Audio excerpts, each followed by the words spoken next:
Hindi naman natin maiwasan na magtaas ng presyo ang mga foreign digital service providers para dito sa dagdag or sa pagpataw ng VAT on digital service providers. So isa yan sa magiging epekto. Asahan na ang pagbabayad ng karagdagang fee sa foreign online services at products, bunsod ng ipatutupad na 12% value-added tax sa mga ito.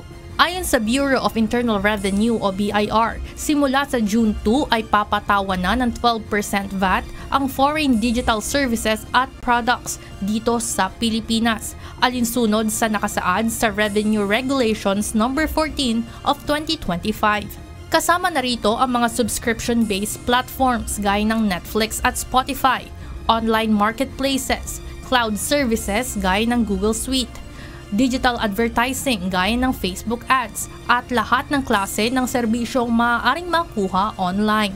Napapaaray naman ang ilang Pinoy dahil dito. Ayon kay Jake, mas maiging wag na lang lagyan ng tax ang mga ganitong klase ng serbisyo. Aside from yung regular payment na subscription tapos plus tax pa, so makaka-affect talaga siya kasi instead na is-savings mo na lang for like upgrade or what na tapos kita-tax pa. Para naman kay Chanel, dagdag bayarin ang VAT sa kanyang mga kasalukuyang subscription. Mabigat talaga kasi, di ba, ang hirap magtrabaho, tapos maliit yung sahod, tapos dadagdagan pa yung magiging consume ng tao.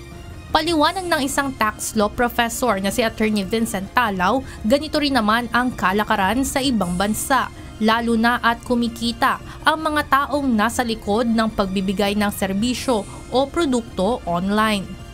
Isa po itong pamamaraan para makakolekta po ng buwis, yung gobyerno. And in fact, makakolekta ng tamang buwis. Kasi matagal na pong nag-exist yung ating mga digital service providers. Pero all the time hindi po sila siningil ng ating government. Dagdag pa nito, pamamaraan ito upang ituring ang mga foreign digital service provider na gaya ng mga ordinaryong negosyanteng nagbabayad ng buwis. Samantala, nagbabala naman ng BIR na maaaring ma-shutdown dito sa Pilipinas ang foreign digital service provider na hindi rehistrado sa kanilang tanggapan.